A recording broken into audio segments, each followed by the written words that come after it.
Saludos queridos espectadores de mi canal. Soy Laura y tengo las noticias más interesantes para ustedes como siempre. Pónganse cómodos, será interesante. No olvidéis suscribiros al canal y empiezo. Tienes unos ojos muy bonitos. Dijo esas palabras y se asustó. ¿Quién era? Un estudiante larguirucho de ayer, con un jersey de reno, que se había mudado de casa de sus padres hacía solo 6 meses, no Sten, sino un tipo llamado Gordon Sumner. Un hombre sin una educación decente y sin planes para el futuro, tocando el bajo en una banda de rock amateur. Hay muchos de esos en las provincias. Ella es una actriz prometedora, morena, de ojos castaños y voz encantadoramente grave, que ya ha dejado su huella en los escenarios londinenses. El teatro local está representando un musical sobre el nacimiento de Cristo y la banda de Sumner, Last Exit, está tocando melodías que se han aprendido durante una semana, pero el público les presta tanta atención a ellos como al decorado. Todos los ojos están puestos en la actriz que interpreta a la Virgen María. La chica se llama Frances Tomelty. Más tarde, Gordon y Frances se encuentran en un cóctel con motivo del estreno del musical. La chica no le mira, pero como a través de... Sí, está claro. No tiene ninguna oportunidad. Vive en un horrible cuchitril alquilado, solo tiene unos chelines en el bolsillo, no tiene un trabajo fijo, trabaja de peón en la construcción, de empleado en la oficina de Hacienda, de cobrador de autobús o empaqueta verduras congeladas en la fábrica local. Es cierto que Gordon se graduó en magisterio, y trabajó 2 años como profesor en prácticas en una escuela católica, pero es mucho trabajo. Y ella, aunque no es una estrella, sigue siendo una celebridad para los estándares locales. Hija del famoso actor Joseph Tomelty, de Belfast, actuó no solo en el teatro, sino también en el cine y la televisión. Aún así, decidió probar suerte y desplegó todos sus encantos. En los brazos de Frances había un pequeño Spitz blanco, al que claramente le gustó el tipo. El perro movió la cola alegremente y empezó a arrancarse de los brazos de su dueña. Gordon sonrió con suficiencia. Los perros me adoran. Y las mujeres también. La segunda parte de la frase apenas se oía, pero Frances tenía un oído excelente. Enarcó las cejas y lo miró de pies a cabeza. No era guapo, desde luego, pero sí endiabladamente encantador y bien dotado. Frances respondió. Espero que los camareros también te quieran. Tráeme el mejor cóctel que puedan en su establecimiento. 2 meses después ya vivían en la localidad, y un año más tarde, en mayo de 1976, se convirtieron en marido y mujer. En cuanto a sus fanfarronadas del primer día de conocerse, Gordon no mentía. Las mujeres le querían de verdad, la fama de mujeriego se la ganó en la escuela. Lo que a Frances le gustaba de su marido, sin embargo, era que nunca se desanimaba y podía hacer limonada de cualquier limón. Incluso de un trabajo tan aburrido como el de director de orquesta hablaba alegremente. En general, es un trabajo estupendo. Te levantas y todo el mundo se sienta. Un público muy receptivo y amable. Me gustaría ver conciertos así. Y Sumner podía contar historias sobre su trabajo de profesor eternamente. Frances se reía con sus historias. Le gustaba especialmente la de su marido, que había predicado un sermón dominical a 200 alumnos, no por voluntad propia, por supuesto, sino como se suponía que debía ser. Por supuesto, Gordon había elegido el tema más ganador, el adulterio. Los chicos y chicas estaban encantados, y al día siguiente el joven profesor estuvo a punto de ser despedido por presentar el tema con demasiada audacia y cierta fanfarronería. Riendo, cuenta. Olvidé decir que, salvo yo, no había hombres en el equipo. Solo viejos pimientos. Frances se preguntaba si había algo en Gordon que le hacía creer lo más fantástico de sus proyectos. Se enamoró de sus manos. Los dedos de Gordon eran extraordinariamente largos, como los de un aristócrata, y de ese astuto entrecerrar de ojos, de la forma en que inclinaba la cabeza hacia un lado y de cómo se desenvolvía en el escenario, sin patetismo, pero con algo que siempre captaba la atención del público. Incluso se enamoró de sus canciones, aunque hay que reconocer que al principio no eran nada especial, como tampoco lo era la música que tocaba el grupo, una especie de jazz rock de pacotilla. Además, Sumner, para ser sinceros, en los momentos de más éxito, cacareaba tanto que el público abandonaba la sala. En esos momentos Frances se preguntaba qué encontraba en aquel hombre que emitía sonidos terribles en el escenario, y creía que iba a conquistar el mundo. Pero junto a él empezó a creer que estaban destinados a un destino insólitamente brillante, y que un día, en pocos meses, dejaría Newcastle para ir a Londres, y que en Londres serían rechazados, que su banda ocuparía todas las salas de conciertos y estadios. Frances le escuchó y creyó. Tanto que dejó su trabajo en el teatro y se convirtió en la portavoz voluntaria de la banda, utilizando su encanto para pasarse el día enviando sus maquetas a las discográficas. ¿Y cómo se lo pagó? Lo mismo que hizo con sus compañeros de Last Exit. La abandonó como los abandonó a ellos, cuando más lo necesitaban, como si se deshiciera de un objeto no deseado. Nadie necesita Newcastle, todo ocurre solo en Londres. Así que tendría que mandarlo todo a la mierda, y toda esa charla sobre la hermandad del rock and roll, dejar la banda, mudarse e intentar tocar música elegante. Y cuando, con el paso del tiempo, el trío que había formado en Londres, The Police batería, guitarrista y Sting al bajo, empezó realmente a reunir estadios, y las canciones llegaron a las listas de éxitos, se dio cuenta de otra cosa, estaba harto de fingir ser un respetable padre de familia. Por supuesto, Frances le ayudó, le apoyó en su momento, pero todo pasa, quiere libertad y diversión, quiere disfrutar de su nueva vida como estrella del rock and roll. La mezcla de reggae y punk que había inventado empezaba a reportarle buenos ingresos y, al mismo tiempo, multitudes de admiradoras dispuestas a todo por su ídolo. No quería perder el tiempo ni sufrir remordimientos por el hecho de que ahora Frances estuviera sentado en su piso de Londres, criando a su hijo Joseph y esperando un segundo hijo. Ante los insistentes periodistas, Frances repitió con convicción por enésima vez: «Soy católica y mi marido es católico. No creo que se esté divirtiendo con otra a escondidas».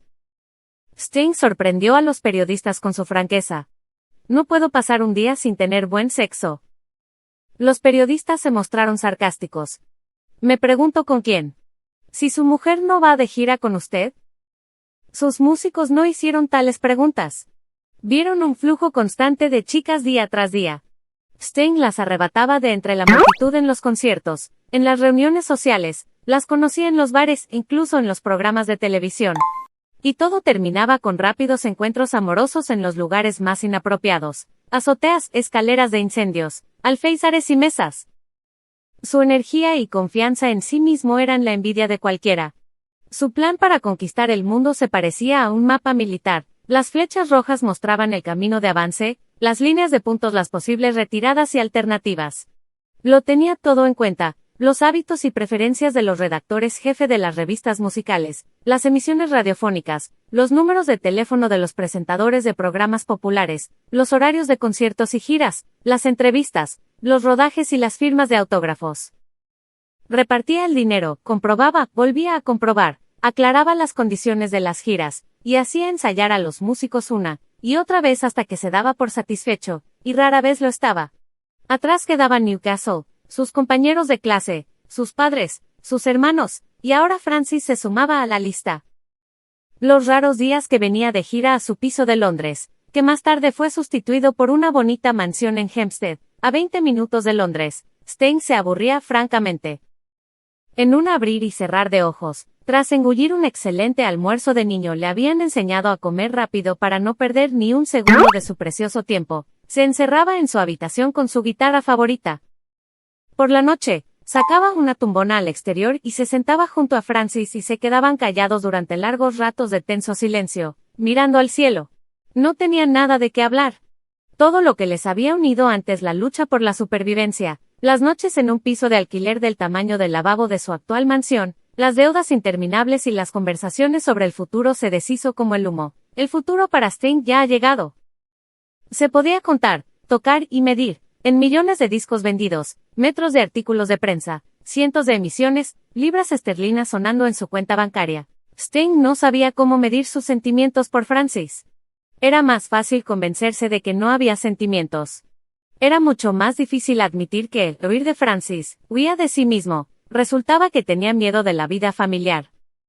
Las comidas de los domingos en la gran mesa, las veladas junto a la chimenea, los interminables «sí, querida, pásame la sal, no, cariño», le recordaban dolorosamente a Newcastle y a su propia familia, donde su padre y su madre habían guardado el mismo silencio por las tardes, incapaces de encontrar las palabras adecuadas, y ocultando sus emociones tras la ostentosa cortesía victoriana. ¿Y si ahora todo es tan parecido? Entonces ocurrirá lo mismo. Un día el hijo volverá pronto a casa y encontrará a Frances en brazos de un amante, igual que él mismo encontró a su madre con el hombre que habían contratado, Alan.